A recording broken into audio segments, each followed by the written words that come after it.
Kelompok Houthi Yaman menembakkan kapal USS Labon pada Minggu 7 Januari 2024 sebagai peringatan baru kepada Amerika Serikat di Laut Merah.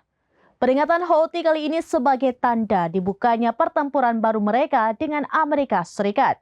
Hal ini lantaran Amerika Serikat mendukung Israel melakukan agresi militer di jalur Gaza.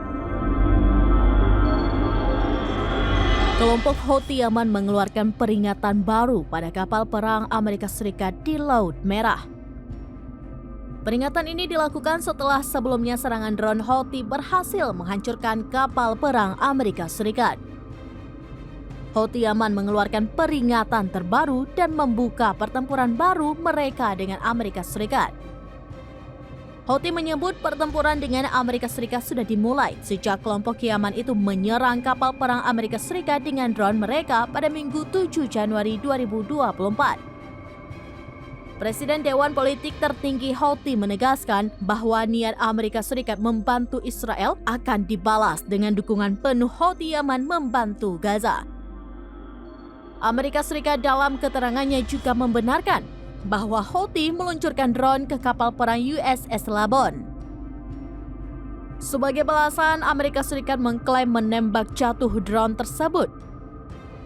Namun Houthi belum mengkonfirmasi klaim dari Amerika Serikat itu. Sejauh ini, Houthi Yaman diketahui sudah melayangkan 25 serangan pada kapal dagang yang berlayar di Laut Merah dan Teluk Aden. Houthi sebelumnya telah mengancam akan menghancurkan seluruh kapal yang berkaitan dengan Israel. Desakan ini sebagai upaya agar Israel menghentikan aksi tidak manusiawinya ke jalur Gaza.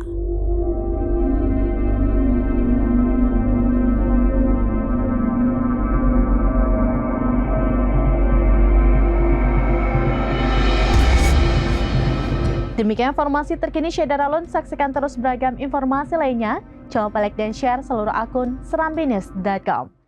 Download Tribun X sekarang. Menghadirkan lokal menjadi Indonesia.